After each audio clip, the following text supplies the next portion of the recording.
So we continue our discussions from Bhagavad Gita. So we proceed to start fifth chapter today. Fifth chapter, which is known traditionally as Karma Sannyasa Yoga, or also known as Karma Yoga, action in Krishna consciousness. So just a minute.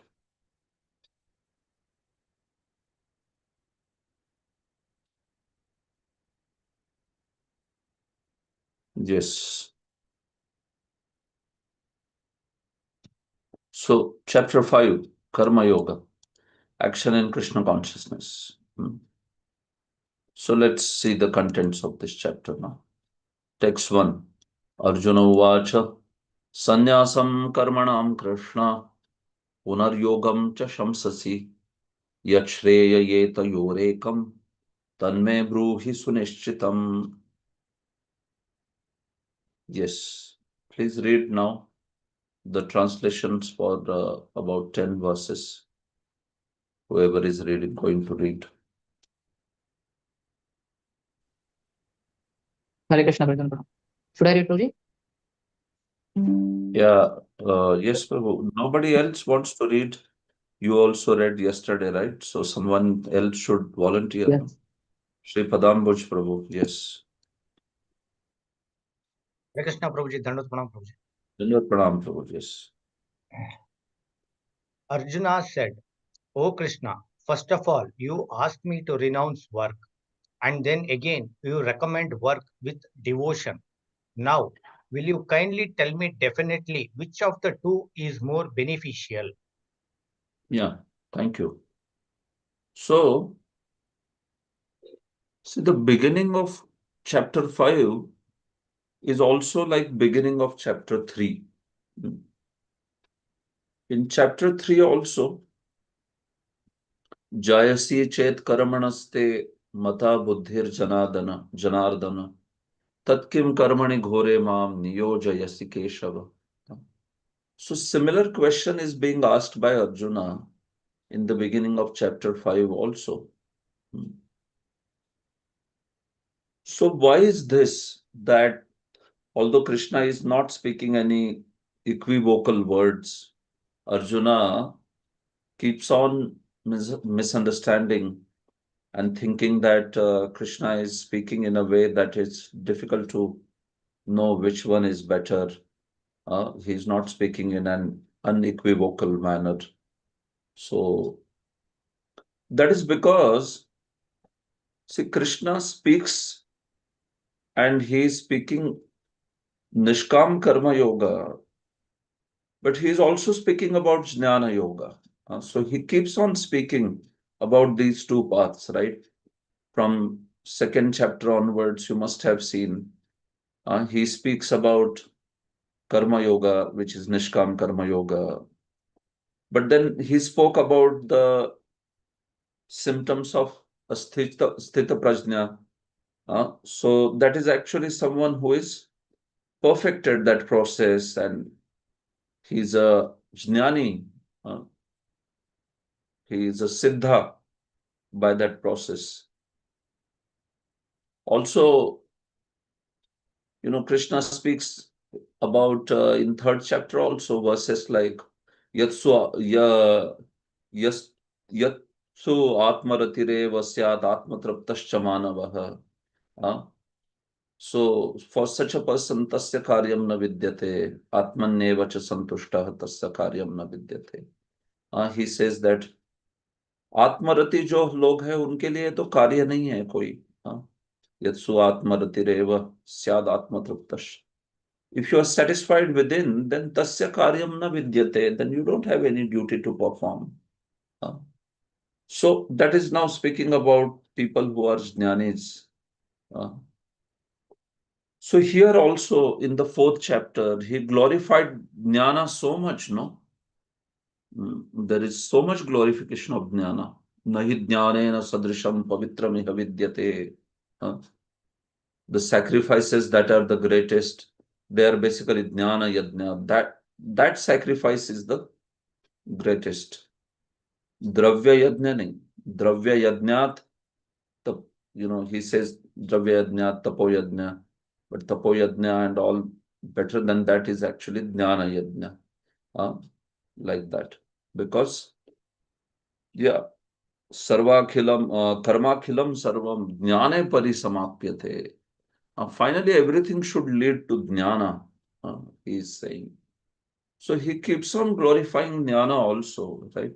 Although he's clear that because Nishkam Karma Yoga also leads to Jnana, so that's what he wants Arjuna to do. But you can see that he keeps on these two tracks speaking about this. Uh, Yoga Sanyasta Karmanam, Jnana Sanchinna Samshayam. In the last chapter also, last two verses also they seem to be talking about two different things. So, someone who is Jnana Sanchinna Samshayam, his doubts are cut asunder by the knowledge, and one who is renounced the activity. So such person is never bound by any karma. But then again, Krishna says, so that's why get up, arise, and fight. Yoga matishtha, uttishtha bharata. So rise and fight. So after hearing so much of glorification of jnana process, then Arjuna, he gets this idea that actually one who is jnani, one who is situated on that platform, he doesn't have to act. Tasya karyam na vidyate, no activity. So why is Krishna again telling me to act? Uh, So that's the point. For Arjuna, as soon as he hears jnana, it means inaction. And as soon as he hears fighting, it means action, which is causing the bondage. But Krishna is not recommending anything like this. He is recommending action also, and he is recommending the knowledge, jnana also. So he is telling to combine the action and knowledge. And what is that path that combines action and knowledge? Shri Padambuj Prabhu. What is that path which combines action and knowledge as per Krishna? Yeah. Prabhu, combination of knowledge and action. Yes. So what is that path? Yeah, in Combination. I think in second chapter we read about Buddhi Yoga, Prabhuji. Is that the correct answer? That Correct. So what is Buddhi Yoga? By yeah, Buddhi Yoga, uh, what does that mean? that is a combination of Bhakti Yoga and Jnana Yoga, Prabhuji. Hmm. Okay. Uh, See, Bhakti Yoga and Jnana Yoga, are you sure? Krishna is saying to combine Bhakti Yoga and Jnana Yoga. Anyone else? What is Krishna telling? Hare Krishna Prabhuji. Yes, Mataji. It is the combination of action and knowledge is basically devotional service. That is, as you said, work in devotion. So, whatever work we do for Krishna and in the service of Krishna, that work the Lord is instructing Arjuna to do that work in that mood that he is doing for Krishna. Yes. So, is that the only path, devotional service, or is there any other path?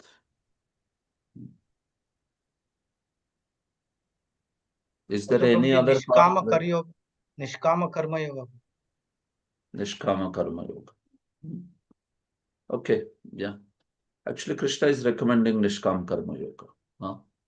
He recommends bhakti after some time, later chapters, but right now he's recommending Arjuna Nishkam Karma Yoga. That is it. That's the right answer. Okay, fine. So Arjuna is confused because of this. Although Krishna speaks about Nishkam Karma Yoga clearly, but he also speaks about Jnana. Yat Shreya Yat Etayorekam Tanme Bruhi Sunishchitam. So that's why don't you speak, my Lord, one thing? Uh, whatever is the Shreya, whatever is the perfect, you speak about that one thing. He is saying. So, first of all, you ask me to renounce work, and then again you recommend work with devotion, like that.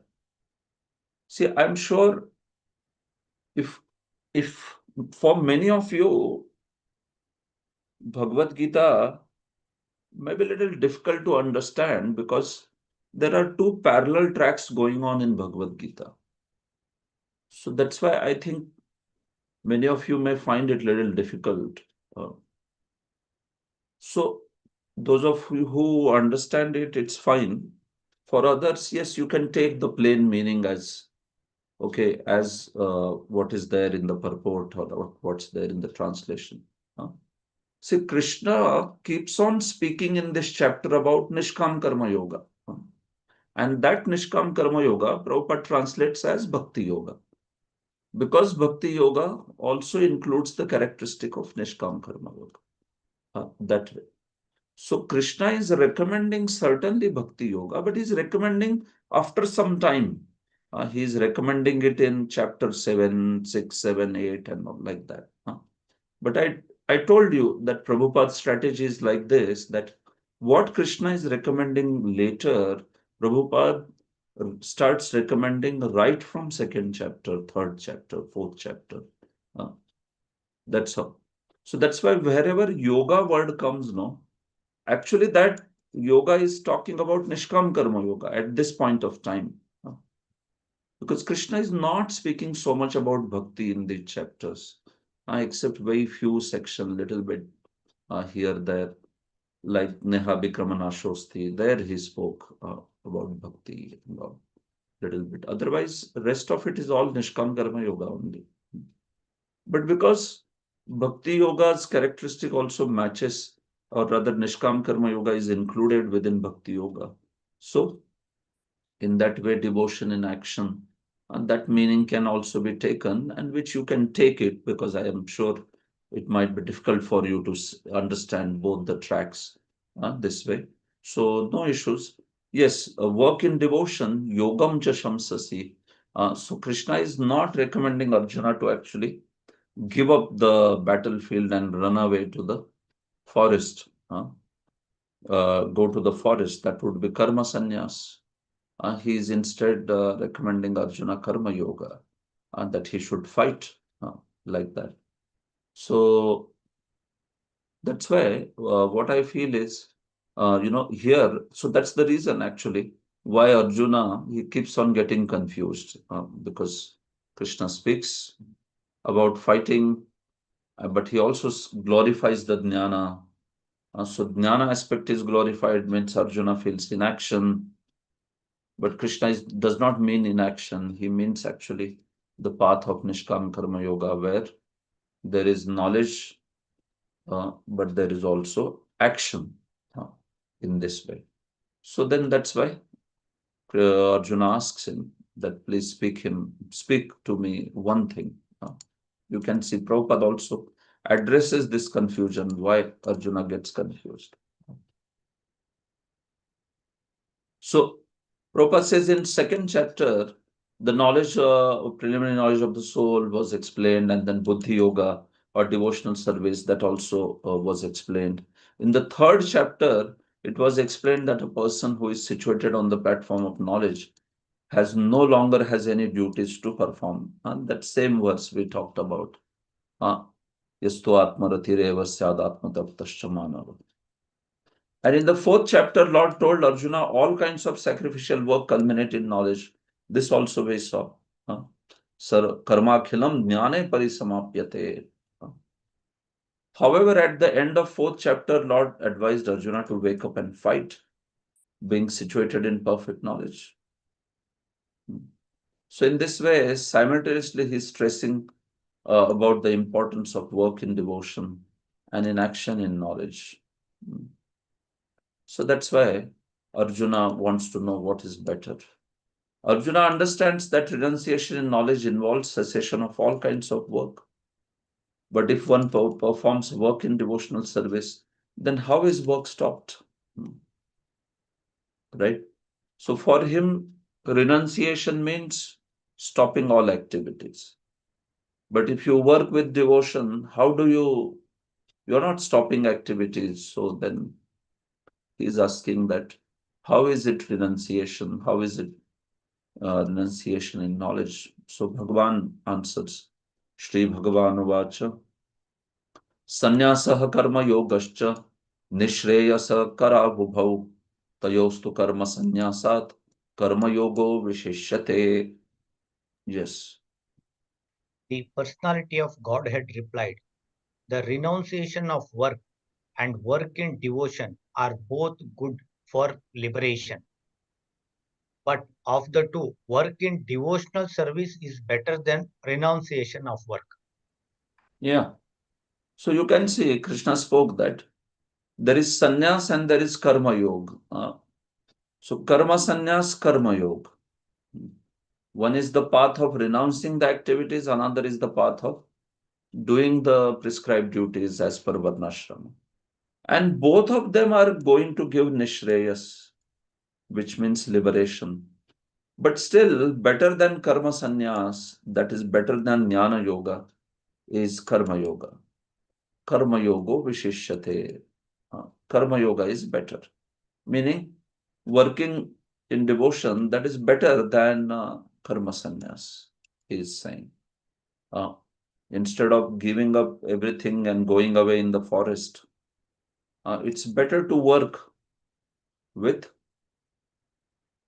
devotion.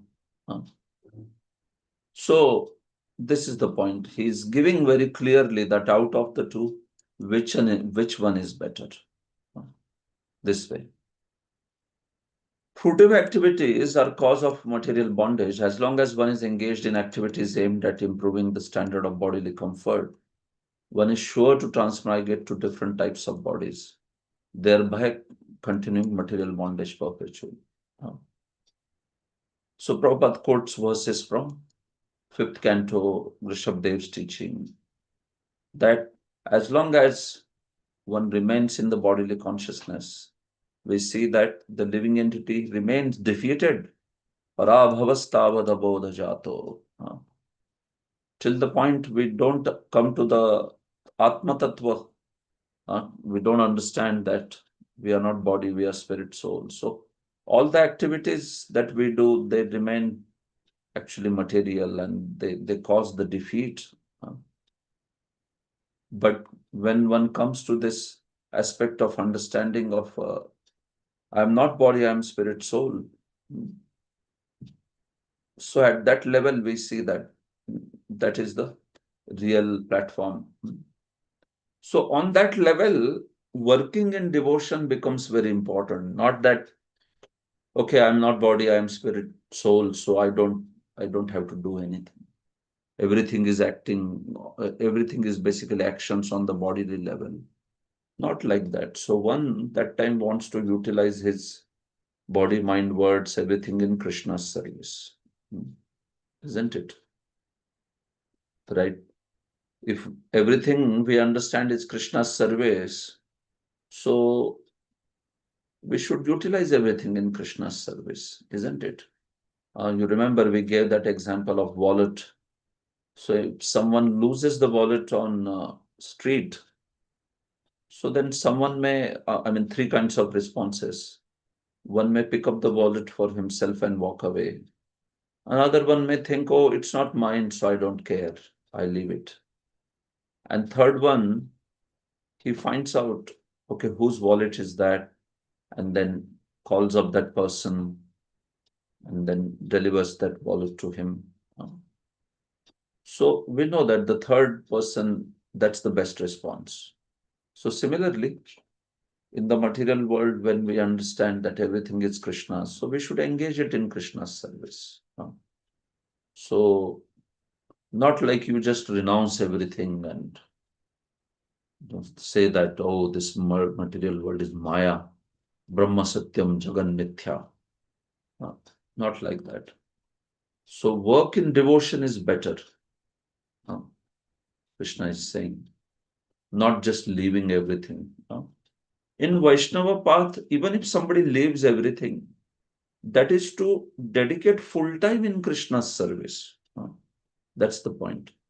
Otherwise, you may ask the question, why are devotees taking sannyas in bhakti then? Is that also condemned? No, that is not condemned, because here we are saying that mere renunciation of work is not good.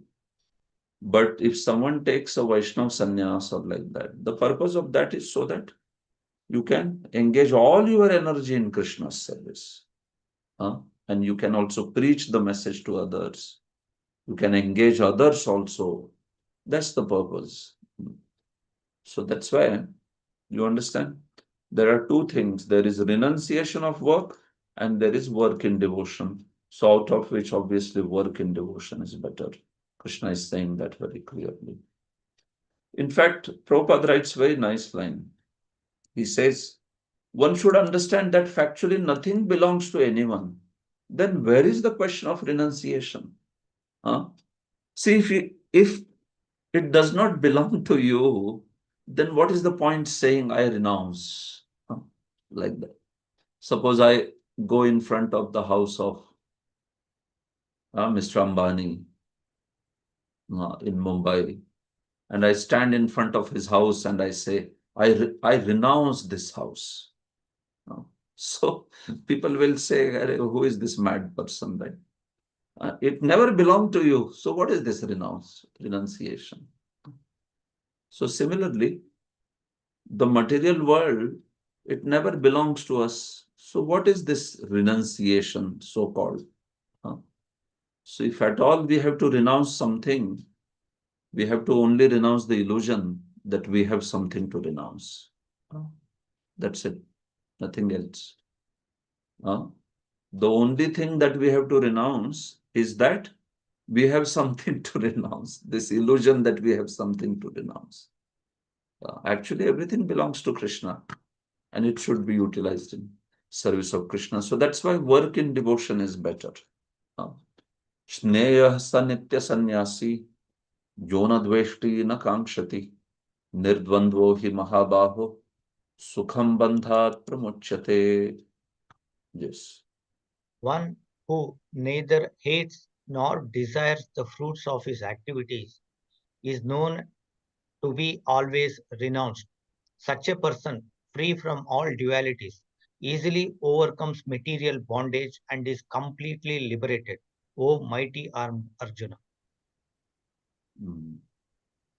So know that one who neither hates or desires the fruits of activities, one who works with detachment.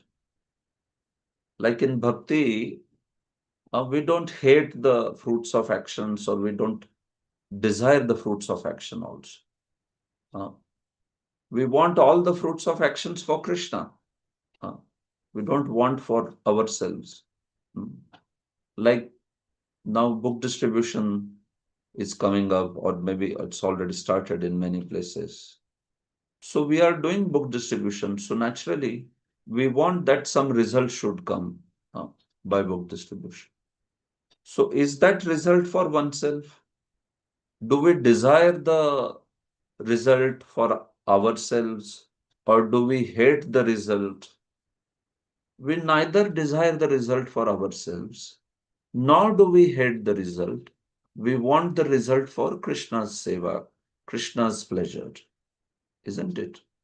So such a person is always renounced, no? No.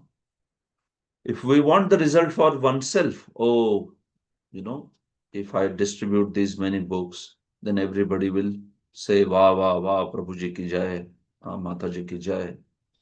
So that's actually desiring result for oneself.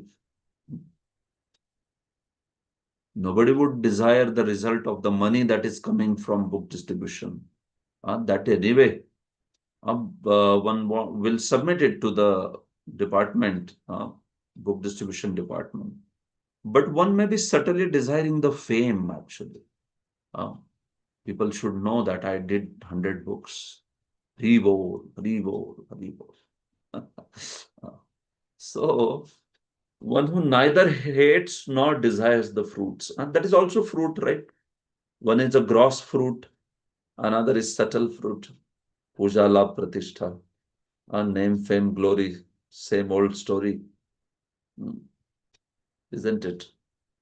So, what is being said over here is someone who neither hates nor desires the fruits, but still is enthusiastic to work.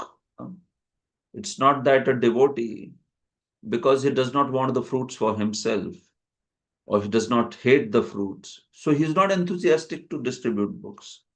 It's not like that. He is most enthusiastic because he wants the fruits for Krishna's pleasure, devotee's pleasure. Uh, So that's why that is best. So you should know that such a person is Nitya Sannyasi. He is actually sannyasi only because he has renounced the fruits of actions. Uh,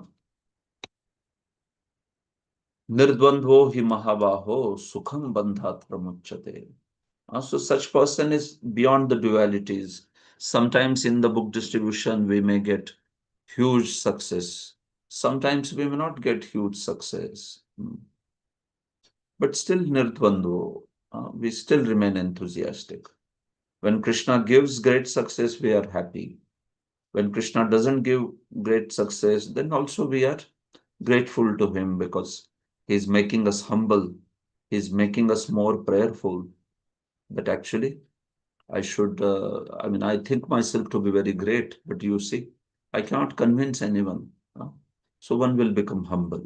uh, Unless until Krishna, who is within the heart of that devotee, he inspires, we see that will not be able to transform a person's heart. So that's why we see that a person who is acting in this manner, he is actually Nitya Sannyasi, Krishna is saying. वो तो नित्य सन्यासी है ऐसा व्यक्ति. हाँ. Prabhupada, one who is fully in Krishna consciousness is always a renouncer because he feels neither hatred nor desire for the results of his actions. So he is actually dedicating everything to transcendental loving service of the Lord in this way. So this is the best platform to act actually. We don't have to be attached to the fruits like karma kandis, and we don't have to be renouncing all action by saying, "Oh no, I don't. Brahma Satyam Jagan Mithya." So I don't engage in any action. Like these jnanis are there. So we should act on the platform of bhakti, where we act in devotion. Sankhya yoga prathak bala pravadanti na panditaha ekamapyasthita samyak ubhayor vindate phalam. Yes, Prabhu. Only the ignorant speak of devotional service, karma yoga, as being different from the analytical study of the material world, Sankhya. Those who are actually learned say that he who applies himself well to one of these paths achieves the results of both. Hmm. So Sankhya yoga पृथक बाला प्रवदंती न पंडिता. सांख्य और योग ये दोनों पृथक है, ऐसे बालिश लोग बात करते हैं, पंडित लोग नहीं करते ऐसी बात. So this Sankhya, Krishna means Jnana Yoga, and Yoga he means Karma Yoga. So it's not that Karma Yoga and Jnana Yoga are different. Arjuna is considering them to be very different, no? He considers that Karma Yoga means path of Nishkam Karma Yoga is the path of bondage. Dhyana Yoga is the path of liberation. But Krishna is saying, no, these are not two different paths. Uh, those people who renounce everything for the sake of self-realization, uh, and those who work in devotion, they are actually pursuing the same goal very clearly. Ekamapyasthitah samyak ubhayor vindate phalam. So even if one takes one of these paths, one actually gets the result of both the paths. How it is, we have to see, understand carefully. But yes, self-realization is the goal of both the paths, whether one is taking the path of jnana or one is taking the path of Nishkam Karma Yoga, or as Prabhupada says, devotional service. Sankhya Yogo पृथक बाला न सांख्य और योग ये पृथक नहीं है, नहीं है बिल्कुल. So by the process of analytical study, which is Sankhya, one wants to find out the soul of the existence or the root of the existence. And by process of bhakti, we want to serve the root of that existence. So Prabhupada gives a nice example. He says one process is to find the root of the tree and the other is to water the root. So those who are jnanis, they are searching by studying Vedanta and all that, they are searching to find the root of the tree. While a bhakta is actually watering the root. He is not so much searching for the root because you know that the root is there in the ground. If I just water around the root, if I just water around the root, so then that should serve the purpose, right? So this is what is the point. So jnana and bhakti, as Prabhupada is comparing, they are actually, they are looking for the same goal of self-realization. But bhakti, you can see that it is one step ahead of jnana, because it's not only just searching for the Lord Vishnu, analyzing Lord Vishnu, but serving Lord Vishnu also. But as far as the goal, which is Lord Vishnu, that remains in the both the processes. So in that sense, Krishna is saying Sankhya and Yoga, they are not different. Like that. Actually, Sankhya and Nishkam Karma Yoga are not different. If you compare it with Bhakti, Bhakti is certainly higher than Sankhya. But as far as Sankhya and Nishkam Karma Yoga, they're absolutely not different because both of them have the goal of Brahman realization or Mukti this way. So in that sense. But even you take the meaning of yoga here as devotional service, that's how Prabhupada is doing. Still, it can be understood, right? One process is to water the root, another process is to find out the root. So both are looking for the root. In that sense, it is actually one process that way. But bhakta is certainly higher because bhakta is not only like if a tree is there, so you know that okay, the roots of the tree, you want to find out how long they have gone and all, that's okay, one can find out. But more important thing is to water the root, right? Water the root of the plant or that particular tree, whatever. Make sure that the tree has enough water. So that's what is the process of bhakti, where we want to water that root and serve. Watering here means serving the root, serving Lord Vishnu, Lord Krishna in this way. So that's why. See, those who do not know the ultimate end say that the purposes of Sankhya and Karma Yoga are not the same. But one who is learned knows the unifying aim in these different processes. Yat Sankhya prapyate sthanam तद्योगैरपि गम्यते एकम सांख्यम च योगम च यः पश्यति स पश्यति. Yes, Prabhu. One who knows that the position reached by means of analytical study can also be attained by devotional service, and who therefore sees analytical study and devotional service to be on the same level, sees things as they are. Yeah. Yat sankhyaih prapyate sthanam tad yogairapi gapyate. So that place or that destination which is achieved by Sankhya, that can also be achieved by yoga, Nishkam Karma Yoga.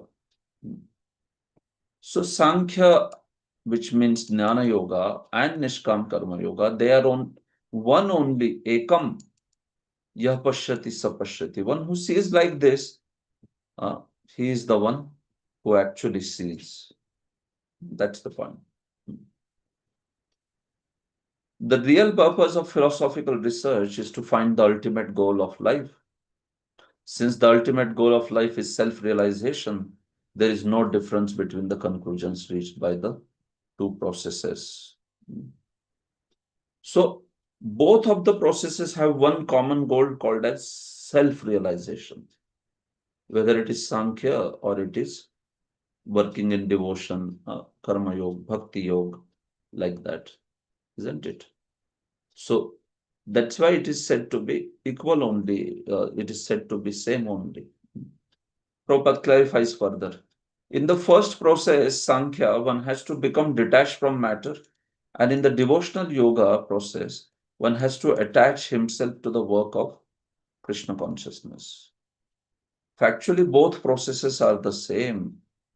Although superficially one process appears to involve detachment and the other process appears to involve attachment. So, self-realization is the common goal. By the process of jnana, one wants to be detached, and by process of bhakti yoga, one wants to be attached to Krishna. So, jnani's focus remains on what? On becoming detached from the world.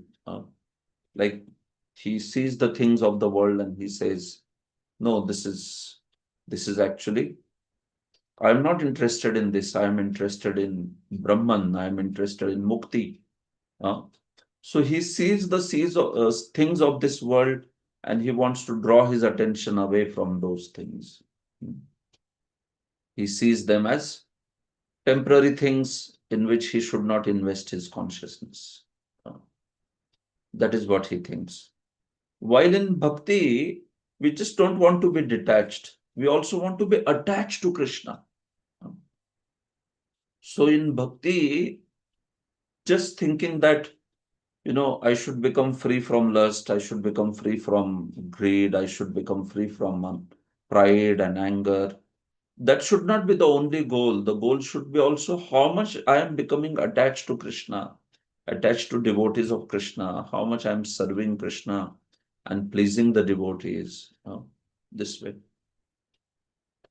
Otherwise, we will have that jnani kind of tendency. If you are not focusing on service aspect, sadhana aspect, Shravanam, Kirtanam, all that aspect, then it will be like jnani people, those who are only interested in becoming detached, but they don't want to hear anything about Krishna or they don't want to serve Krishna. So that's why we should not run away from the service. We should not also run away from the opportunity to hear Bhagavatam, opportunity to discuss Bhagavatam. We should be very much interested in these positive activities of bhakti, like that. Otherwise, we may be having that sort of jnani kind of tendency where we want to become detached from the world, but we don't want to invest our consciousness in Krishna. Our process is very simple. Our process is we try to fill up our mind so much with Krishna that there is no place for Maya. Like that. Like you remember when I was there in Kuwait, Kanaya Desh, I gave that example. If in a room we bring in so many people, just like so many devotees come inside, then someone who is against devotees, or someone who does not like so much devotees, what will happen? Such a person will automatically go out. अरे बोले कितने लोग आ रहे हैं? One who is not happy with devotees, such a person will leave. Why? Because he's seeing too many people are coming, or they're coming only, coming only. So he'll say, okay, let me go out. I don't want to be here. So the example shows that's how the material desires leave our mind if we crowd them out through bhakti desires. So if you take various resolutions that I will read Bhagavatam daily for this much time, or I will read scripture, like whatever, Bhagavatam, Bhagavad Gita, whichever you are reading, then I will also render service, I will do some deity worship, I will chant my rounds, I will also speak Krishna Katha. So if you take all these positive things, no, and fill up your mind with this, then you see the negative things have to go out, no? How can they reside there? They will move out because you are crowding them out. I had also given that example of vacuum. It's very difficult to create vacuum in some bulb or something. But if you just fill it up with another noble gas, so what happens? The air comes out. So you have got rid of all the air. So this is the point. One process appears to involve detachment and the other process appears to involve attachment. So this is actually that subtle aspect of difference is there. But because the purpose is self-realization, so it is in one way, process is the same. This way. So Jnani is not attached to Krishna. Jnani is basically detached from the material world. That's it. And he wants to merge in Brahman. But a devotee is not only detached from the material world, but he's also attached to Krishna. So that positive attachment is very, very important. We should not just understand that this is Maya, but we should also understand that I have to serve devotees, I have to please devotees, I have to develop attraction for Krishna and Krishna's glory. So I have to act on those points also. So this is why sannyasasthu mahabaho dukkhamapto mayogatah yoga yukto munir brahma nachirenadhikachati. Yes, Prabhu. Merely renouncing all activities, yet not engaging in the devotional service of the Lord, cannot make one happy. But a thoughtful person engaged in devotional service can achieve the supreme without a delay. So just taking some sannyas and staying away from the world, somewhere in the forest, such a person becomes miserable. Because अयोगतः, अयोग, अयोग की वजह से, योग और अयोग, योग means engagement, connection, union, plus ayog means minus, disconnection. So because such a person, he is away from the devotees, away from Krishna, and he's only thinking about getting free from all the contamination. He's not thinking about anything positive. So it's a path of little distress, dukkham. It causes distress actually. Krishna also says in 12th chapter, Klesho diktarastesham avyakta satta chetasam avyakta he gatir dukkham dehavadhir avapyate. So the path of impersonal uh, oneness, the path where only detachment is to be practiced, it's not that easy. It is actually klesha. It's a lot of trouble. But on path of bhakti, it is so nice, no, because it has its positive, it has its positive aspect of Nam Roop, Guna Leela, Krishna, Kirtan, Prasadam, devotees, so nice. Uh, Yoga Yukto Munir Brahma Nachirenadi Gacchati. So on one hand, the path of detachment or Jnana Yoga, it has that distress aspect because of one not having very positive kind of engagement. But on other hand, Bhakti Yoga, somebody's following, then such a person soon achieves the perfection. There are two classes of sannyasis or persons in the renounced order of life. The Mayavadi sannyasis, they engage in the study of Sankhya philosophy, whereas Vaishnava sannyasis are engaged in the study of Bhagavatam philosophy. So Mayavadi study this Vedanta and all that. And on Vedanta also, they don't study the natural commentary of Vedanta. What is natural commentary of Vedanta Sutra? That is Bhagavatam. So this Mayavadi study the commentary called Shariraka Bhashya, written by Adi Shankaracharya. And that commentary we see is different than what Bhagavatam is giving as the conclusion. So in that commentary, the understanding that the material world is just an illusion. In fact, bhakti is also eventually seen as illusion there. So that's why we see that this path where Jnana Yoga, they may be studying Vedanta and all that, but it's a path which is not that joyful path. No. It's the path where there is not a very nourishing engagement for the senses. So one has to just study and contemplate, and one has to be actually, yes, very pure for such a path. And even with such purity, finally, what they achieve is only Brahman. They never achieve the Golok or Vaikuntha. So your destination is also in the sense not highest, and the path is also full of misery, full of distress, because it does not have very solid, satisfying engagement. This way, you can see the Mayavadi sannyasis engaged in the studies of Sankhya and Vedanta and speculation cannot relish the transcendental service of the Lord. Because their studies become sometimes very tedious. They become tired of Brahman speculation, and thus they take shelter of Bhagavatam. Sometimes you see these Mayavadis also, they want to do Bhagavat Katha because they are tired of studying Vedanta. It is not giving them much joy.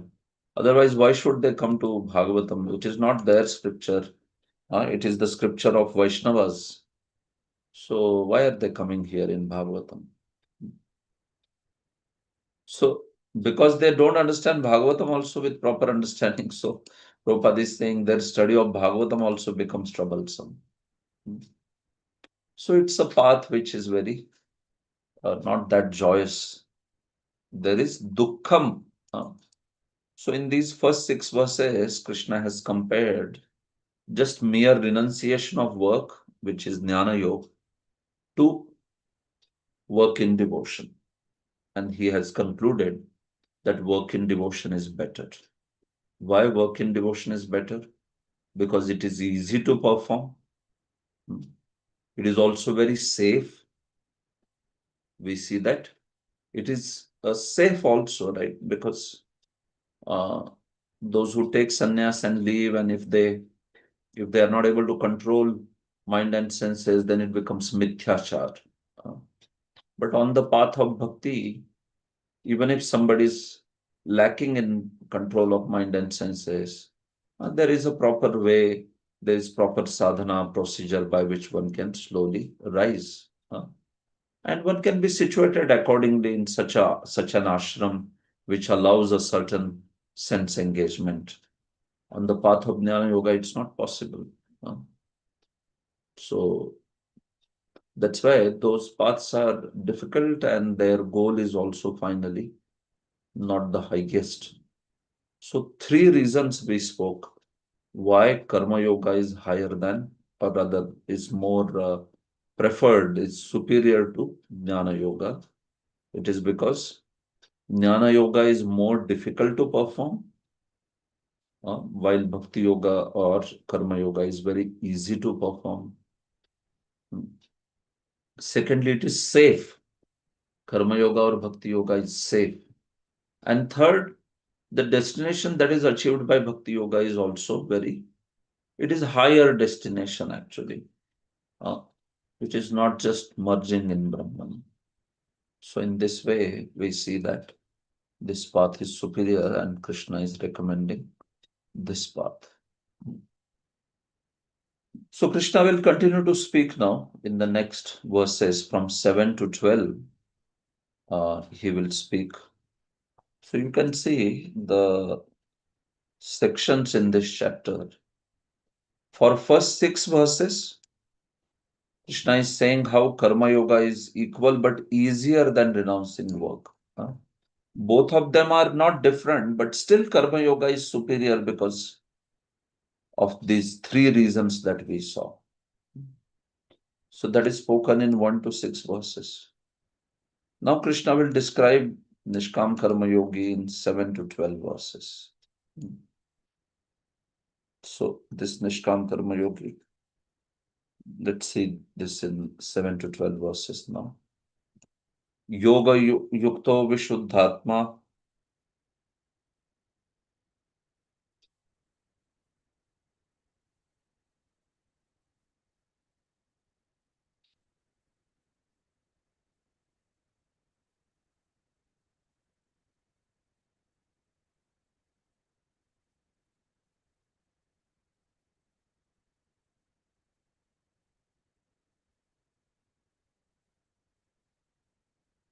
Yoga Yukto Vishuddhatma Vijitatma Jitendriya Sarvabhutatma Bhutatma Kurvannapi na lipyate. Okay, yes, Prabhu, continue. One who works in devotion, who is a pure soul, and who controls his mind and senses, is dear to everyone, and everyone is dear to him. Though always working, such a man is never entangled. Yeah. So, text 7. We are talking about Nishkam Karma Yoga, right? That's the context going on. Nishkam Karma Yoga and Jnana Yoga. Yoga Yukto Vishuddhatma Vijitatma Jitendriya Sarva Bhutatma Bhutatma Kurvan Napina Lipyat. So such a person who is working in devotion, one who works in devotion. So what happens? Because he is engaged, Yoga Yukto, so such a person becomes pure. And if one has purity, then naturally his mind and senses are completely in control. So such a person becomes very dear to everyone. Sarva Bhutatma Bhutatma.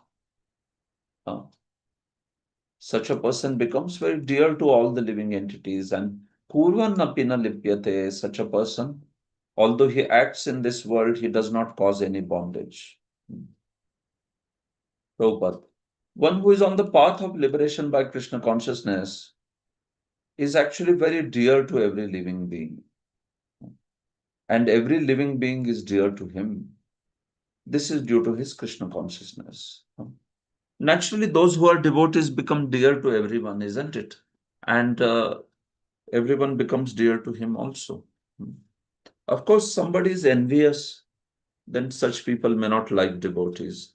But in general, if people are innocent, you see that they like devotees because a devotee is Adveshta Sarvabhutanam. He does not hate anyone, he is not inimical towards anyone. A devotee is not interested in gossiping and lobbying and so you see that in general a devotee, people know that this is a noble soul and he is actually not so much interested in politics and this and that. So genuinely, sometimes they may not speak, but they know within the heart that this is actually a genuine soul, because he is a man who lives with certain principle, God consciousness, and all. You know, see, when I was working for some time, I worked around 7 years. I worked in IT. So that time, I remember I was never any privy or any partisan of any politics and all that. I would remain very detached. I would just do my work because I was never interested in uh, getting too much of huge money and like huge on-site opportunities and all that. Uh, Whatever basically I was getting, I was happy with that because I had a plan also to eventually join only. So naturally, and there was not so much uh, pursuing very huge career or anything like that. I was happy with whatever good salary that I was getting. So oftentimes I used to see that if two parties have some tussle going on, no, so both of them would come to me to tell, you see, they would say, you see how they are doing at all, it's not good, no, you are impartial person, you can tell, right? you know so seeing from impartial background, you can see that they are not good, and then the other party would also come and say that, see, you can see very clearly, this guy is doing politics, so he should not do, and all that. So I would try to actually pacify both the parties and say that, you see, we have to work together. Don't do so much of lobbying and um, this way. So I remember one impression, and I'm sure like this experience must be with many of you. In fact, much better than me also. Your impression must be much better than me. So people always have this that, oh, this is actually Krishna devotee, so he's not interested so much into politics and all. So then people feel like talking, people feel like, okay, I can speak. Many times they would reveal their heart to me also, which they would not have done to others, because they are actually thinking that I will not exploit, I will not tell to other party, or I will not sort of judge them in this way. This way. So I would try to then share some Krishna conscious principles, something from Bhagavad Gita, and that also they would appreciate then very much, like that. So two, three guys also became very favorable for bhakti. They started coming to temple, and then they picked up Krishna consciousness to some level, certainly. So what I'm trying to say is that the purity of heart will attract the people.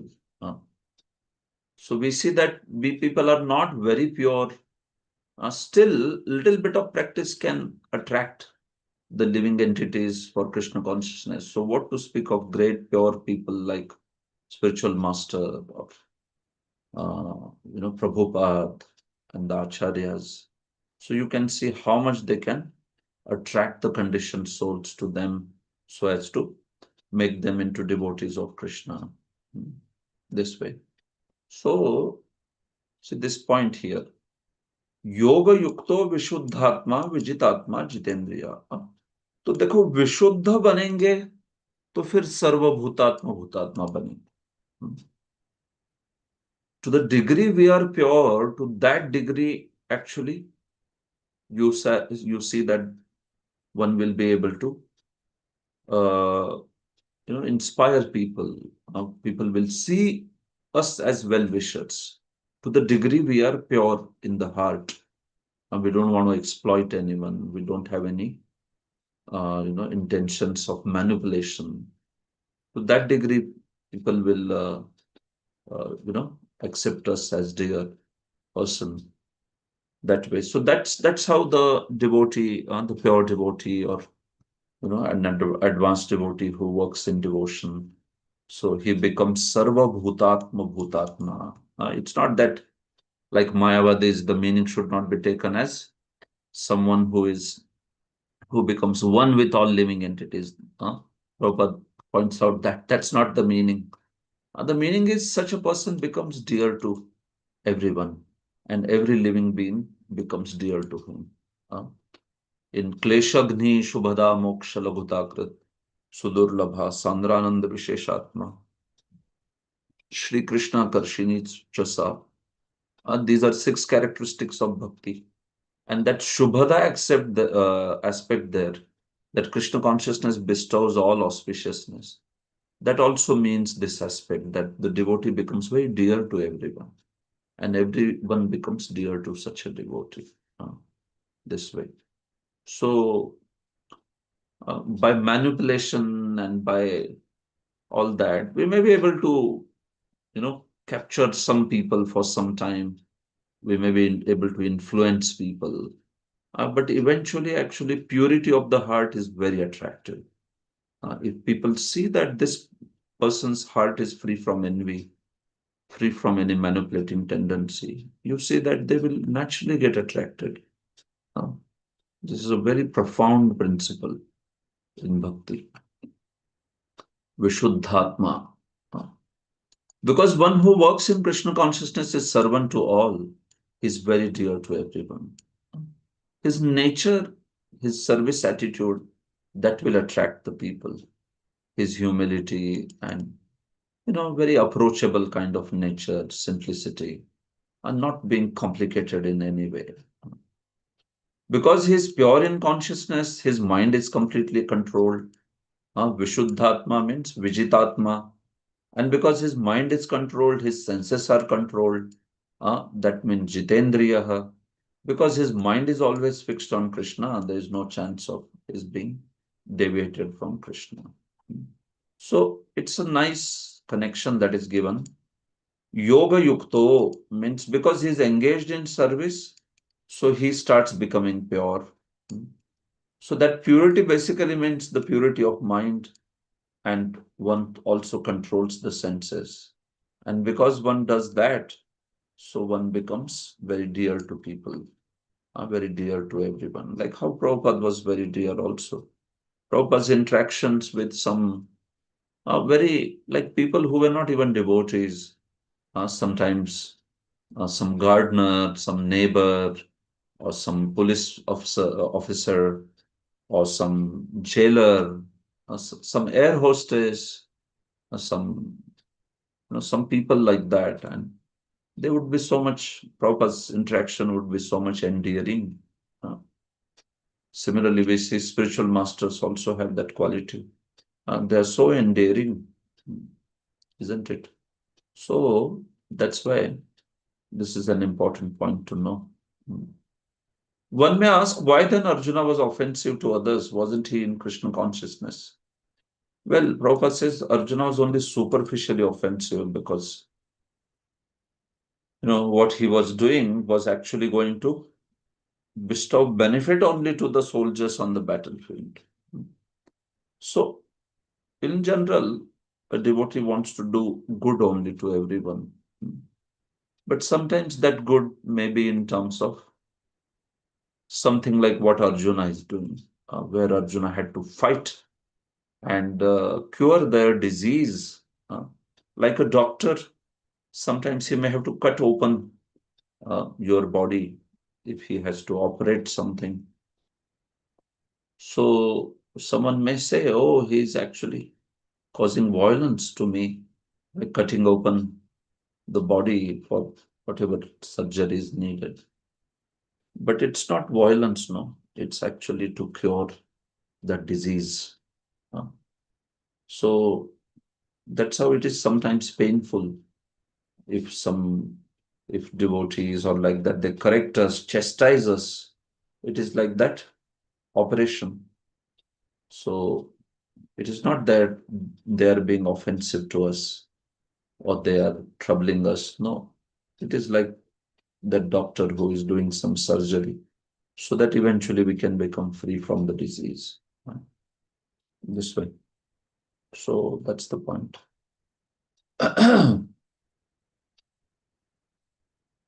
So such a devotee who is Nishkam Karma Yogi, when he acts, uh, how does he act? That is being spoken now. Especially a Nishkam Karma Yogi. Not so much a devotee, but this is talking about Nishkam Karma Yogi. नैव किंचित करोमीति युक्तो मन्येत तत्ववित् पश्यन् शृण्वन् स्पृशन् जिघ्रन् अश्नन् गच्छन् स्वपन् श्वसन् प्रलपन् विसृजन् गृह्णन् उन्मिषन् निमिषन्नपि इन्द्रियाणि इन्द्रियार्थेषु वर्तन्त इति धारयन्. Yes, Prabhu. A person in the divine consciousness, although engaged in seeing, hearing, touching, smelling, eating, moving about, sleeping, and breathing, always knows within himself that he actually does nothing at all. Because while speaking, evacuating, receiving, or opening or closing his eyes, he always knows that only the material senses are engaged with their objects and that he is aloof from them. Yeah. So it is interesting verse. Uh, somebody who is acting on the platform of Nishkam Karma Yoga, such a person, although he is acting, he never becomes attached to the fruit of the action or does not consider himself as the doer of the action. And that's why he is not bound by the karma. So he thinks like Naiva Kinchit Karomiti Yukto Manyeta Tattvavit. Such Nishkam Karma Yogi, although he is doing all the activities, but his consciousness is actually the spirit soul. I am not doing it. The spirit soul is not doing it, but this is because of some impression, some vasana from my previous life. So this whole apparatus of mind and body and senses and modes, that is what they are doing it. Modes are acting. Guna guneshu vartanta iti matvana sajjate. He considers that the senses are interacting with basically the objects made by the modes. So he sees himself detached from the actions that he is doing. That's why one is not bound by the actions. If you want to apply this verse to the devotees, so as far as devotees is concerned, he sees that this is material body and I'm utilizing it in Krishna's service. So let me use it in Krishna's service. Body is given by Krishna, given by material nature, and I should use it in Krishna's service. So he also does not have that doership kind of mentality. And Nishkam Karma Yogi also does not have doership mentality. So the difference between doership mentality is there. Nishkam Karma Yogi does not think himself to be doer because whatever is happening, he considers that it is interaction of mind, senses, and the modes. This is what he thinks. And a bhakta also does not consider himself to be the doer of the activities because he considers that, well, everything is given by Krishna, material nature. She is also under uh, Krishna's instruction. So whatever I am doing, basically I am doing it for the sake of service of Krishna. Uh, whatever he's hearing or seeing or touching or eating, that he sees as service to Krishna. For the pleasure of Krishna, he wants to do it. So this is why such a person, he does not get bound. Here it's more talked about Nishkam Karma Yogi. That's why Indriyani Indriyartheshu. The senses are engaging or interacting with sense objects. This is what he considers, and that's why he remains detached, although he is acting in this world. So that's Nishkam Karma Yogi. A person in Krishna consciousness.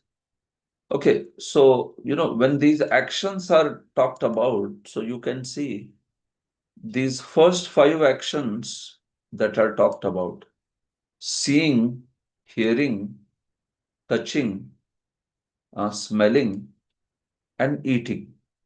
These are the activities of Jnanendriyas.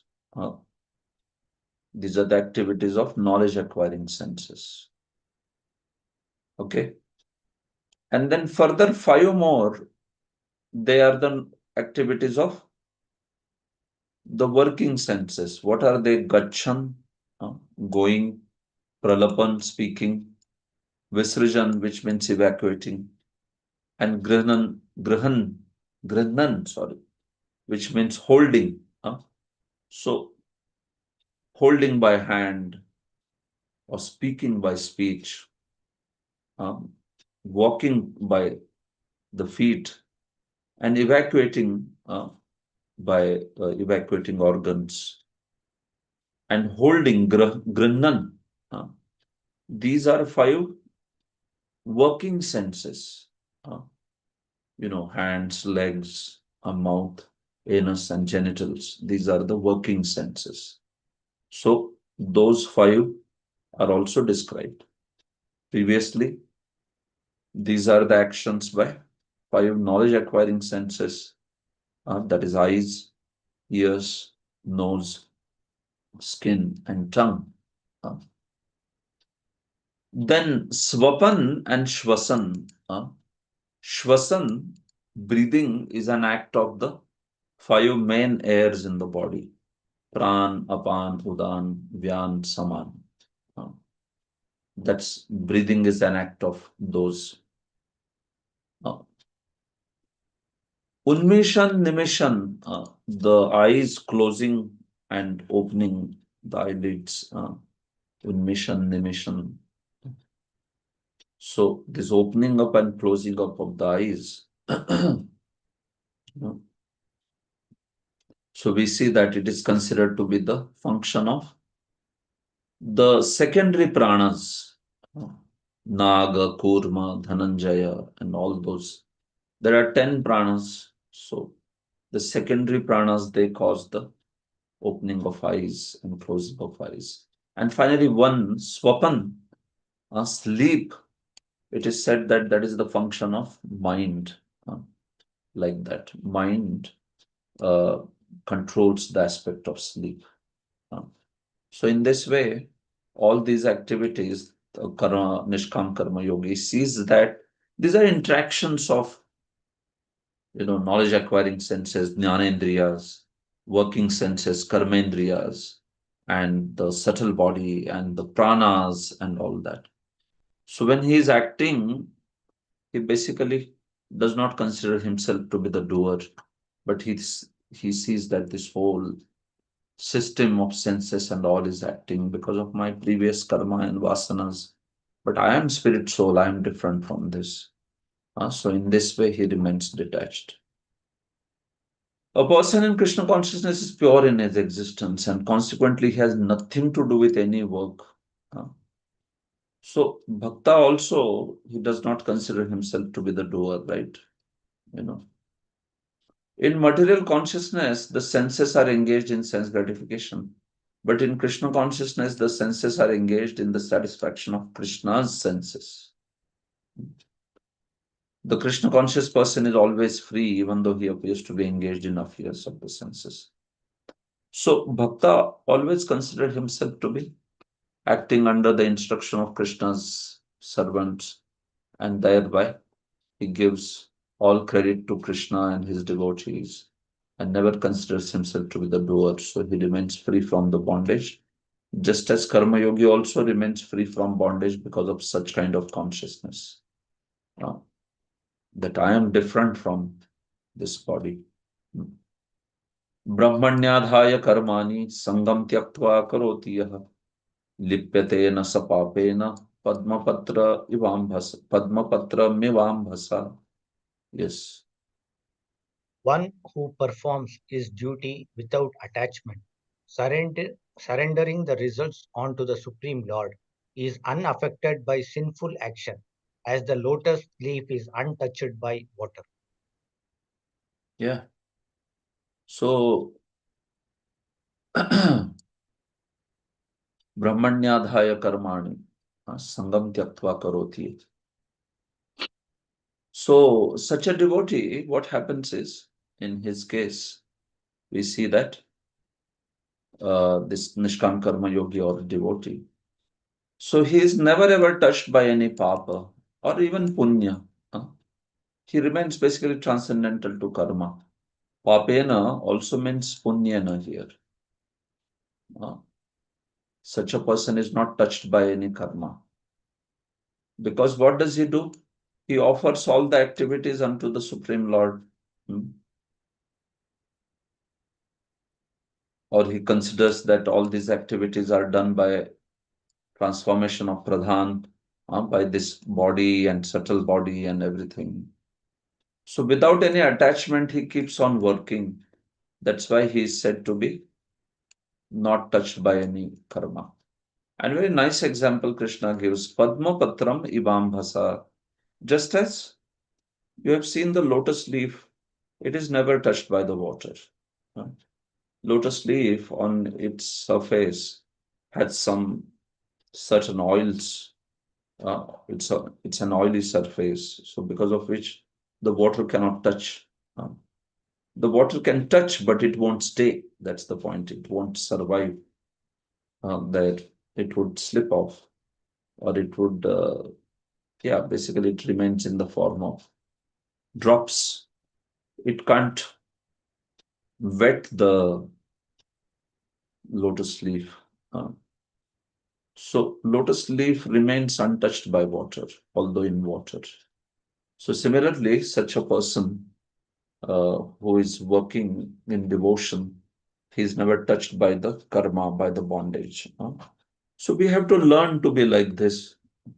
We have to learn to be like a lotus leaf which is untouched by water. Hmm. In this world, you will have to work with people who are non-Krishna conscious. They are not devotees, or sometimes they may be antagonistic to the devotee community or devotional service. So in this world, a lot of things are there, but we have to learn to act in a way that we remain like lotus leaf untouched by water. So we remain very strong, steadfast in our bhakti, uh, although we are staying in the material world. So many things we have to deal, propaganda, everything. But if we keep our battery charged in the morning by sadhana, by taking good association, by hearing Prabhupada's words, by hearing Guru Maharaj's words, so then throughout day we will be able to keep ourselves like this uh, lotus leaf untouched by the water. Uh, So the point is, we take so much in the morning, our day should start in such a way that we create a sort of shield around us, right?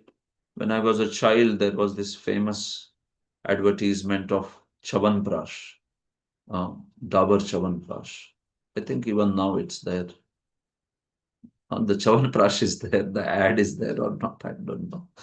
So I used to see that in that ad, a child who eats Dabur Chavanprash in morning and goes to school later, then in the school somebody is sneezing, achchi, is sneezing. And then what happens? Around this person, some aura comes. It's a protective shield because he's eating Chavanprash. So that sneezing is not affecting him. So, like that, we should have some shield around us when we go outside in the material world. Uh, our office colleagues or our whatever, and number of people that we deal with, and they may be materialistic people, so they may be sneezing also, meaning they may be influencing us with a lot of their ideas, but we remain with that protective shield. We don't get influenced by those ideas. We don't feel like we are losing so much in bhakti. We gave up chai chhod diya, coffee chhod di, pyaz lasan tak chhudwa diya. We can't eat anything outside. We don't eat anything outside. So we don't feel like that, provided we are having a strong sadhana and we are taking good association. We are keeping a good company. We are hearing regularly. We are reading Prabhupada books. then we will remain Padma Patram Vivambhasa. Uh, if we don't do these things, then we will not be Padma Patram. Then we will become, will become sponge. So as soon as you put water in sponge, uh, you put the sponge in water, it will take all the water. पूरा भर भर के ले लिया. uh, it has sucked in all the water. uh, so we should not be like sponge. We should be like Padma Patra, uh, lotus leaf. So very beautiful analogy Krishna has given, isn't it? Uh, so that's the point. Here Brahmani means in Krishna consciousness. Uh, so one who is in Krishna consciousness, such a person, we see that he remains transcendental. Uh, because for him, everything is for Krishna's service. So he is not so much disturbed by anything. The conclusion is that a person without Krishna consciousness acts according to the concept of material body and senses, but a person in Krishna consciousness acts according to the knowledge that the body is the property of Krishna and should therefore be engaged in service of Krishna. So this is the aspect. So world will continue, the influence of world will continue. So much of social media now, that's one of the challenges, right? More than the people around us, uh, this device, mobile, which is with us, that's the greatest influencer now, right? If one is not careful, if one is taking too much association of social media and YouTube and Insta and all that, so sitting at one place without taking anybody's association, sitting in one room, one can be influenced by entire propaganda of the world. That's the glory of postmodern technology, uh, isn't it? So we see that children and all, how they get influenced, right? They don't have to go anywhere. You just give them the mobile, the entire garbage of the world will come in them. Uh, their ideas will start getting changed. The way they think, the way they see, everything will change. Uh, that's how this social media is very, very influential. So that's why, yeah, we save our generation, we save our children and further generations from such undesirable influences. They should know whatever is needed, but yeah, we should also put an alert that this, so many things there are most undesirable. Uh, we don't want such things to influence the minds of the younger generations and even older generation. Sometimes I am traveling in these trains and the old guys, they are also continue watching some reels on YouTube and all. So then sometimes I strike conversation with them, and he becomes like so desperate to go back to his reels and all that. He feels like why Baba is not leaving me. Baba is talking to me. Arey bas ho gaya, chhod do abhi, let me watch the reels. Uh, so you see that, yeah, it's very, very influential. Padma Patram Ivam Bhasa. That's how we want to be. कायेन मनसा बुद्ध्या केवलैरिन्द्रियैरपि योगिनः कर्म कुर्वन्ति संगम त्यक्त्वात्मशुद्धये. Yes. Yes, bro, two more verses and this section gets over. Then somebody else can read. The yogis, abandoning attachment, act with the body, mind, intelligence, and even with the senses, only for the purpose of purification. Yeah. So in this way, these karma yogis act. You can see. They act by their kayera manasa buddhya. They use intelligence, body, mind. Kevalayir indriyairapi, and also the pure senses. So all these yogis, by utilizing all these, God-given resources, they do the karma, they perform the karma. Sangam tyaktva, giving up the attachment to any fruits of action. Atma Shuddhe, for the purpose of purification. So Nishkam Karma Yogi acts for the purpose of purification, so that he can realize that I am not body, I am spirit, soul. And Krishna's devotee, he also acts for the purpose of purification and also pleasure of Krishna. It's not just Atma Shuddhi there. Atma Shuddhi and Krishna Priti also.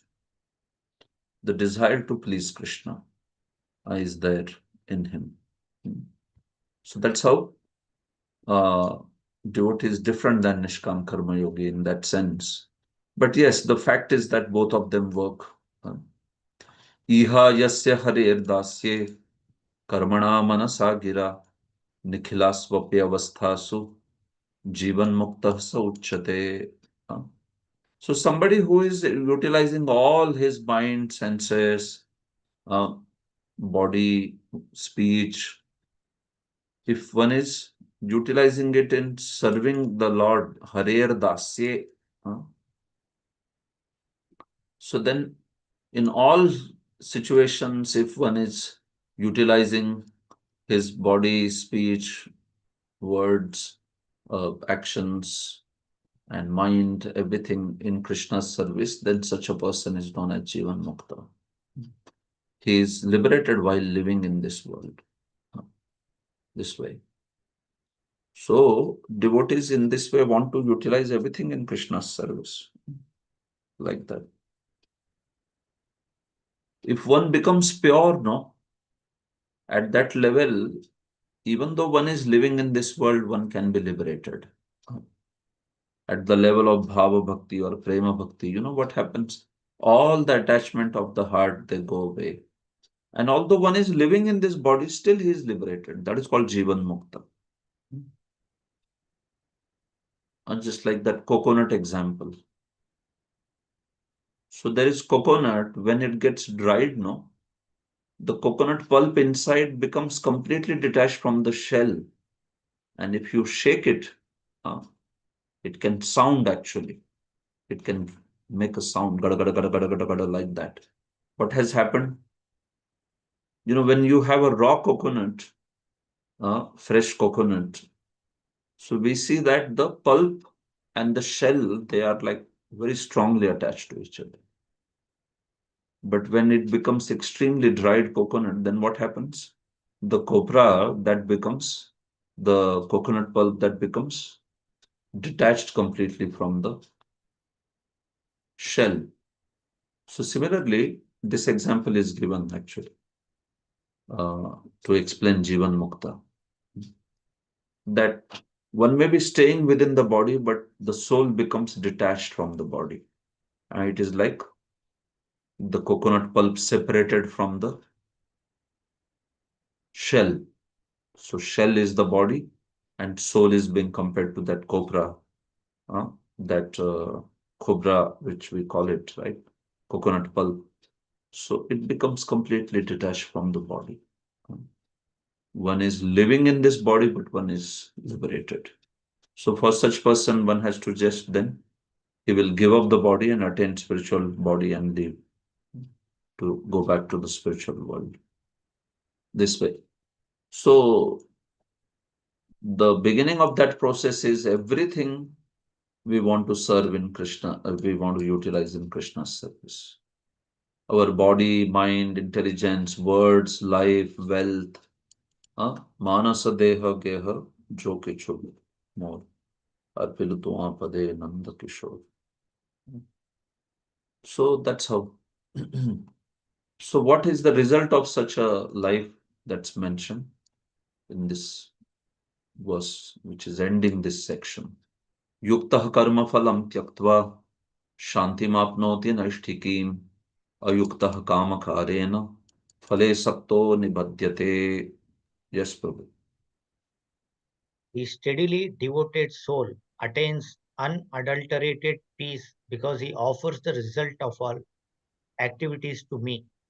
Whereas a person who is not in union with the divine, who is greedy for the fruits of his labor, becomes entangled.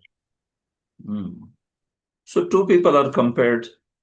One who gives up the karma phala another who does not give up the karma phala. Yuktaha ayuktaha.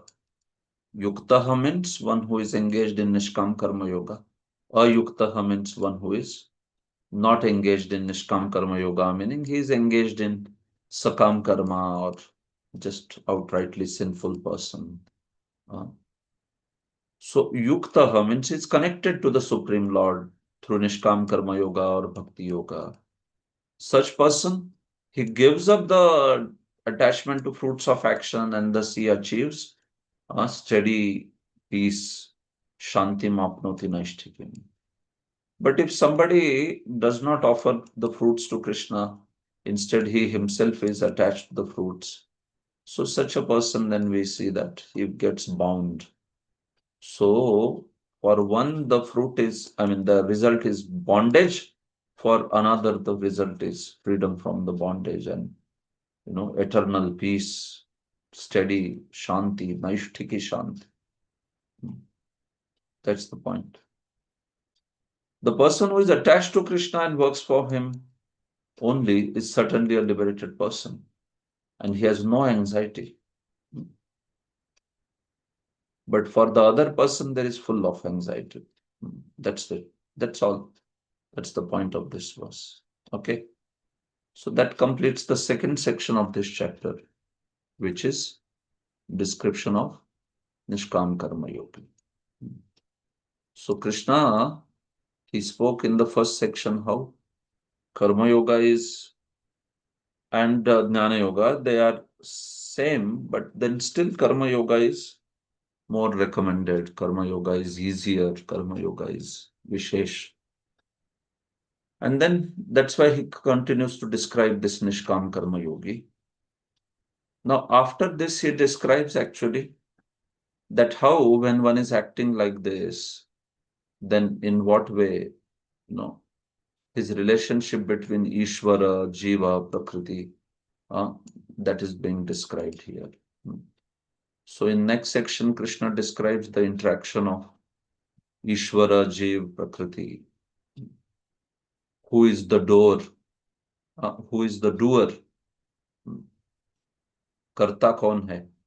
ये अगले 13 से लेकर 16 श्लोकों में वर्णन किया है.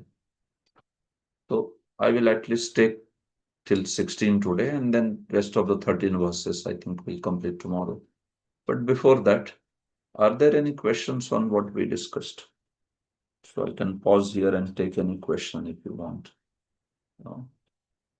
Then we will take this 4 more verses, 13, 14, 15, 16. Like that. Any question on what we discussed till verse 12?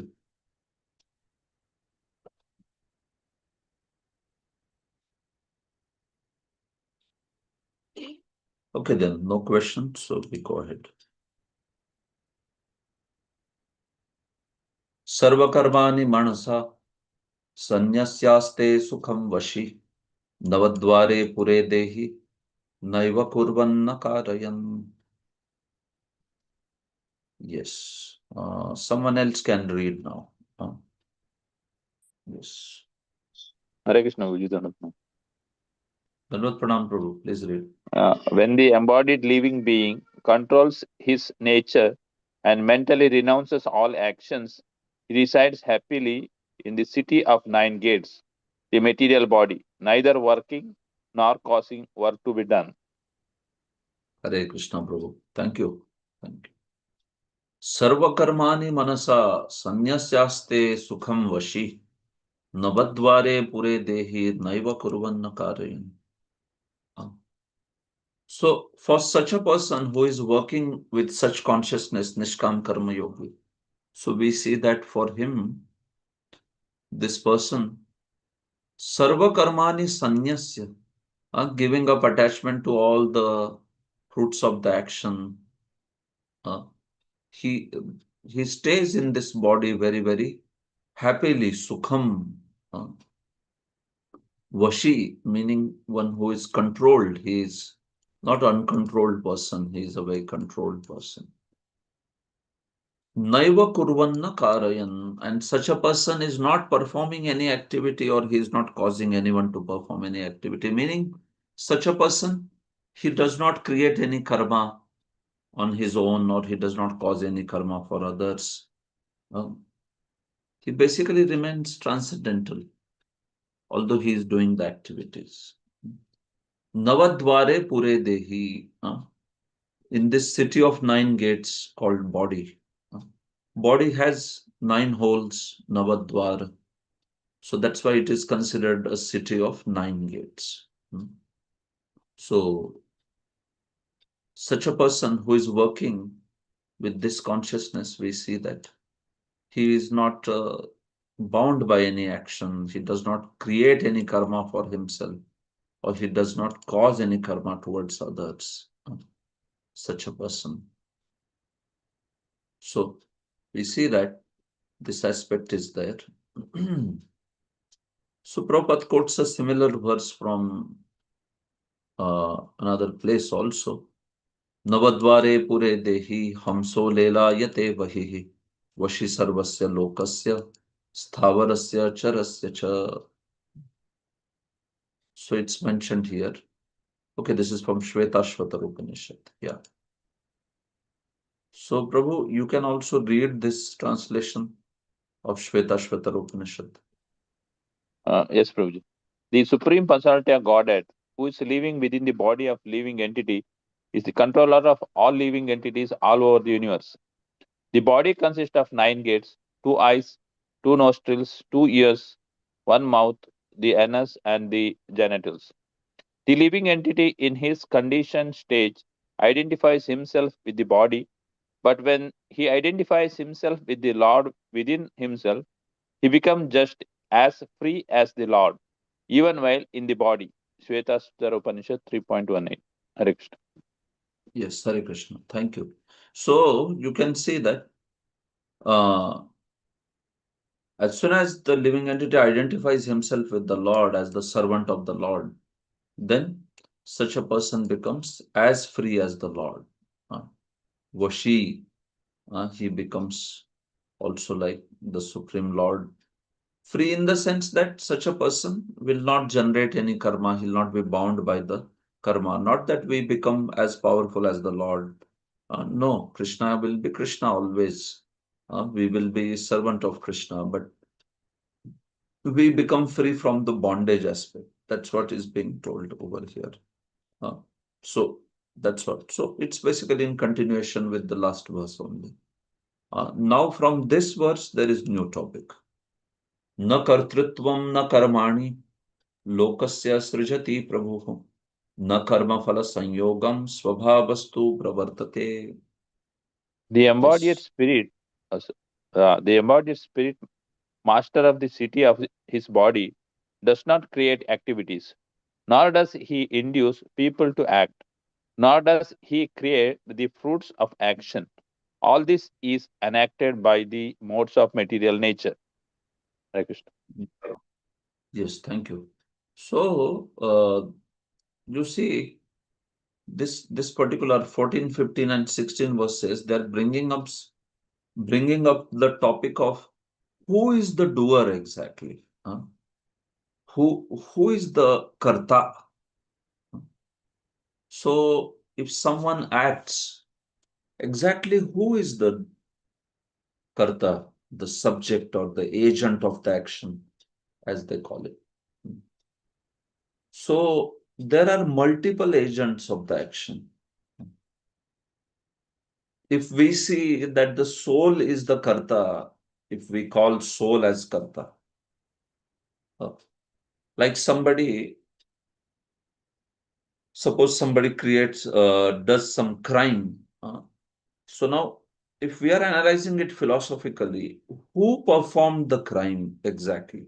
Uh, Is it that the soul performed the crime?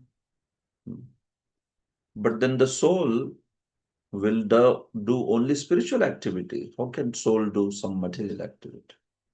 Uh, So how is that the soul created or did the crime of, yeah, whatever, some sort of crime? like stealing or something.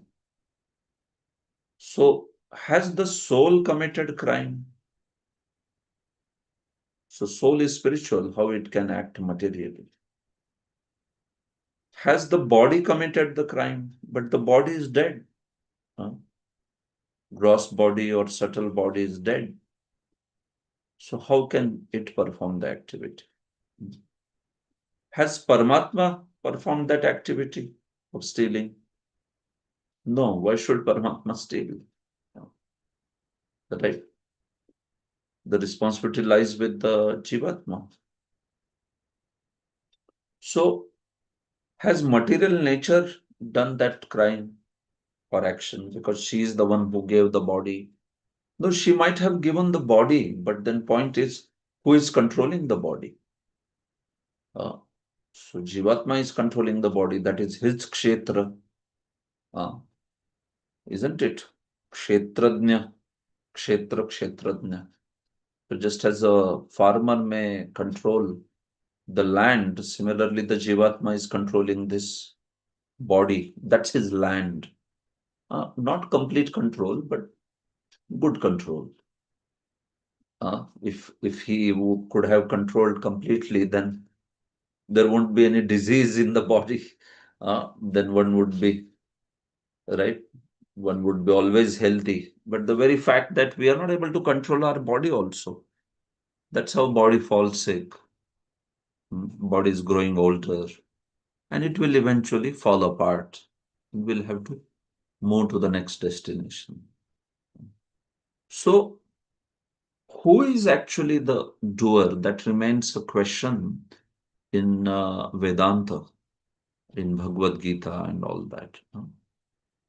So, Krishna, later in 18th chapter, he answered this by saying there are 5 factors of action.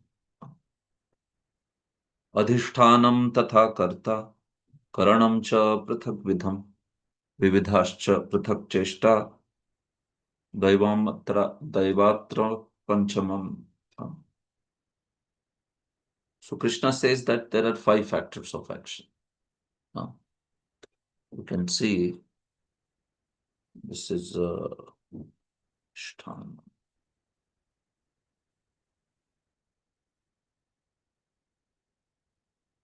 Adhishthanam tatha karta, karanancha prathak vidham, vividhascha prathak cheshta, daivam chaivatra panchamam.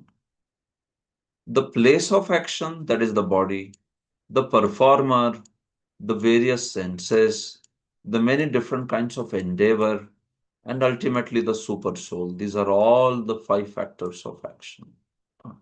In any action, you see that there are 5 things involved. There is the body itself, right? Then the jiva, one who is performing, he is one of the factors, the living entity. Then the senses themselves, senses are also, our body is the total, but sense, a particular sense, like hand or leg or whatever. The many different kinds of endeavor, the endeavor that the living entity takes, and finally the super soul also. Unless until Paramatma sanctions, things will not happen, right? So he is also considered to be the action, the one of the factors of action. So then, who performed the crime when we say certain crime is performed? So who should be blamed? So Shastras say that material nature has provided body and Krishna gives sanction, Paramatma gives sanction. Fine. But the main responsibility of any wrongdoing that goes to the jiva because he is the one who is desiring it. So because jiva desires, then Paramatma sanctions it and material nature allows him to do it. Body and the modes, and they allow him to do it. So you see that it all begins with the desire of the jiva. So you see in Bhagavad Gita, different times, different factors of action would be stressed. Like when you want to, like if somebody is becoming very proud, I did it, I am the best. So that time you speak that actually the credit goes to Paramatma, because unless he sanctions, how will this happen? That factor is there because he has given the body, he is practically allowing the body to work. Literally. Actually, Jivatma is just like a passenger. Uh, Driver of the car of the body is not Jivatma. That is Paramatma actually. Although in our basic sessions we speak like that, car and the body. But actually, soul is passenger in the body, not so much the driver. Driver is Paramatma actually, in the sense that the Paramatma seeing the desire of the jiva and whether he has that karma to fulfill that desire. Paramatma is actually causing all the actions and everything. But because of the desire of the jiva, it's the point. He is allowing those things to happen because that's what Jivatma is desiring. So, okay, he says, fine, you want to do it, you do it. I give the power by which you can do it.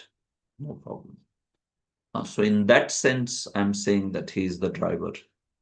Because otherwise, Jivatma can only desire. What can he do? He cannot control the body himself. Only when Paramatma allows him to control, then he will be able to control. So, this is why when you want to talk about the credit aspect, so if I am taking all the credit, then scriptures remind us no, Paramatma is actually the one who is empowering you, allowing you to act. So, don't become proud. If the Jivatma is doing some wrongdoing and says that, oh, Paramatma is doing the thing, what is my blame? Why should I be blamed? Then scriptures say, no, you are to be blamed because you desired it. Because of your desire, Paramatma is actually fulfilling that. So you see how the who is the door is being changed based on the perspective. And sometimes Jivatma who thinks that, you know, I am the one who is controller of everything. I am the one who is controller of body and all. So at such times, the modes are the controller or material nature is controller is told. Like in third chapter also we saw that. Prakriti kriyamanani gune karmani sarvasya. Ahankar vimudhatma karta hamiti manyat. Everything is worked out by the modes, but the poor conditioned soul thinks I am the doer. So now there, who is being called as doer? Actually, modes are being called as doers. And who owns the modes? Durga Devi owns the modes. Maya Devi, material nature. So basically, material nature is being called as doer there. So you see, sometimes material nature is called as doer of the action. Sometimes Paramatma, sometimes Jivatma. But you have to remember, the point is here that Jivatma desires, Paramatma sanctions, material nature executes. That's the trilogy. So it begins with Jivatma's desire, root. That's why he is considered to be responsible that way. But he is not the only responsible thing, because then he will think that I am the doer, I am the one, I should get all the credit. No, there is so much of it done by Paramatma and then material nature also. So there are various perspectives in this manner. So if one is doing something wrong, then one should know that actually because of my desire only, this material nature and Paramatma, they are providing like that. So I am to be blamed. But if one is doing something wonderful, he should think that actually Paramatma is empowering, Paramatma is giving that energy and intelligence, so he deserves the credit. I don't deserve the credit. So that's the way to look at it, not the other way around where something bad happens. There was one case in Mumbai before some 40 years it happened that one of the criminals, he shot dead a person.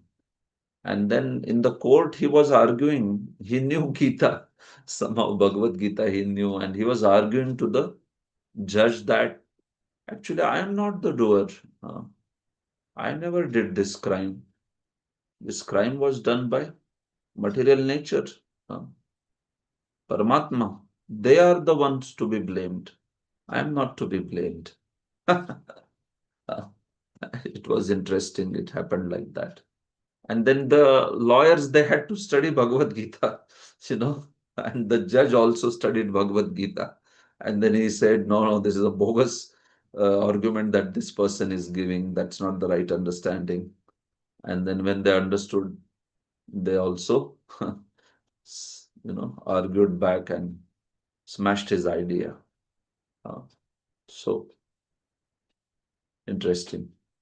Na kartrutvam na karmani lokasya srujati prabhu. So we see that the living entity, embodied spirit, is said to be not the doer, or it's not creating the fruits of action. So this is spoken in the sense of he's actually just a passenger. But his desire is very, very important. All this is enacted by the modes of material nature. So you see, here it is more from this angle that Jivatma just by his own cannot do anything. He can only desire. But the modes have to be there, material nature has to be there, Paramatma has to sanction. Then we see, then such a person is able to do something like that. So that's the कर्तृत्व बोलते हैं इसको. कर्तृत्व मतलब कर्ता कौन है? Who is the karta? That discussion is this. So you saw that all three are kartas. Paramatma is karta, material nature also, and the living entity also. Or in the 18th chapter, I showed you that was 5 factors of action. So in that also, senses and all that goes under material nature, and the Jivatma that is there, so that is living entity, and Daivam is Paramatma. So it is also the same thing only. 5 factors are basically 3 factors only, because the senses and the body and the efforts, that all goes under material nature. This way. Some of it under material nature, some of it under the Jivatma. But it's basically 3 factors. That's all. They can sometimes be described as 5 factors also. Okay, 2 more verses and we'll pause. Nadatte kasyachit papam na shaivam sukrutam vibhuhu ajnane navrutam jnanam tena muhyanti jantavaha. Yes. Hare Krishna. Nor does the Supreme Lord assume anyone's sinful or pious activities. Embodied being, however, are bewildered because of the ignorance which covers their real knowledge. Yeah. So it was said in the last verse that Jivatma is not the cause of creating activities or creating his fruits of action and all. Means that he is not the only cause. He certainly desires, but there are so many other factors like material nature. Nor does the Supreme Lord assume anyone's sinful or pious activity. And Vibhu or Krishna or Paramatma, he is certainly not the cause of any sinful or pious activities, right? Obviously. He only fulfills the Jivatma's desire as per their karma. But he is not the cause. So Jivatma is not the cause, and Lord is also not said to be the cause. You understand what it means is they are not the only causes. And you can't dump everything on Paramatma. And similarly, as Jivatma, you can't take credit of everything. No. Paramatma has his role, Jivatma has his role, material nature has her role.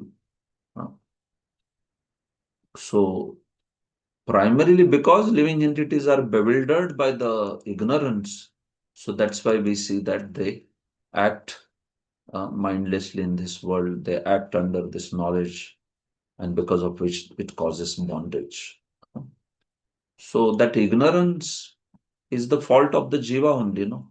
Uh, that bewilderment and all, that jiva cannot blame someone else for that, because that ignorance that he has, that is his own lack of knowledge. This way, so that is why Lord is not to be blamed also for this.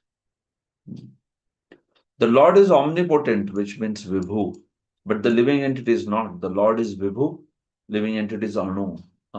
Always remember these two terms, Vibhu and Anu. Vibhu means all powerful, omniscient, and Anu means infinitesimal, atomic, and with limited, knowledge, limited energy. This way. Because he is a living soul, he has the capacity to desire by his free will. And Jivatma, such desire is fulfilled only by the omnipotent Lord.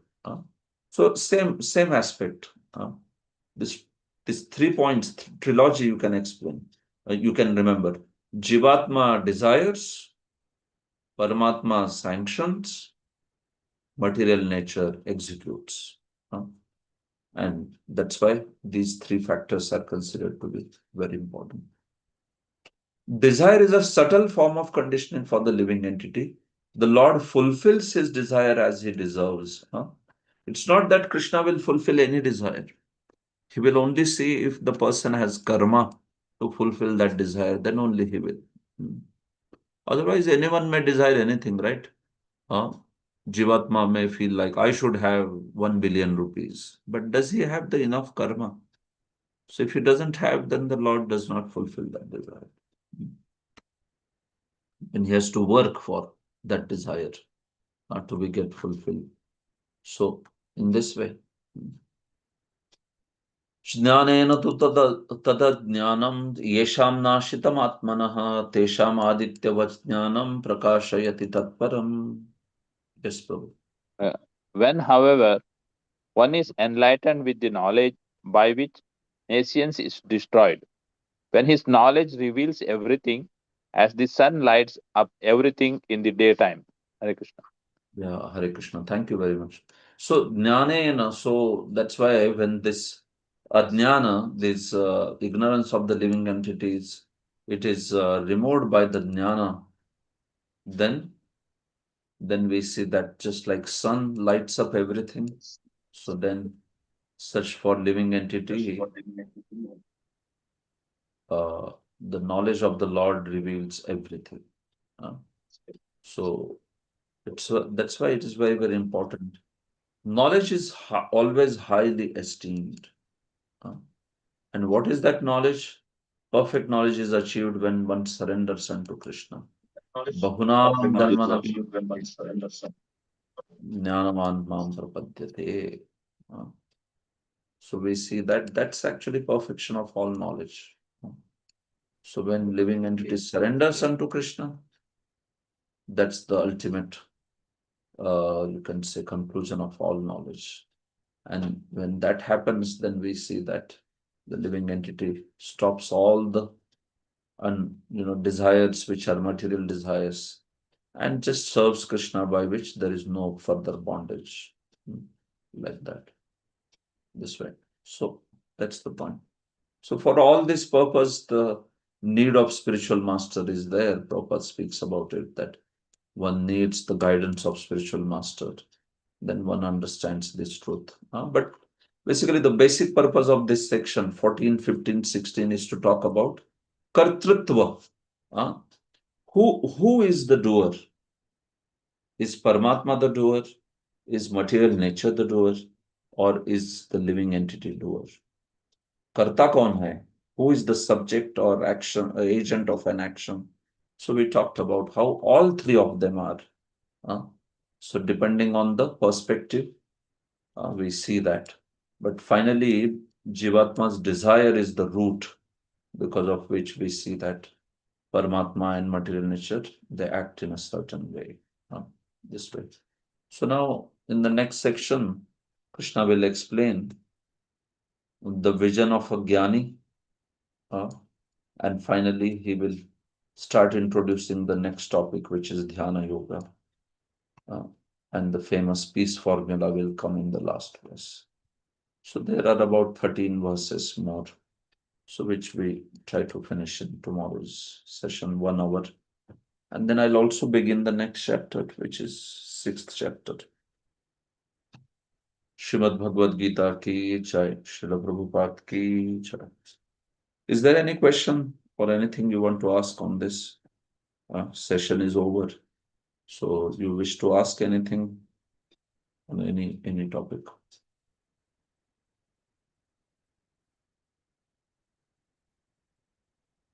Okay then. Thank you very much. Srila Prabhupada ki jai. Hare Krishna.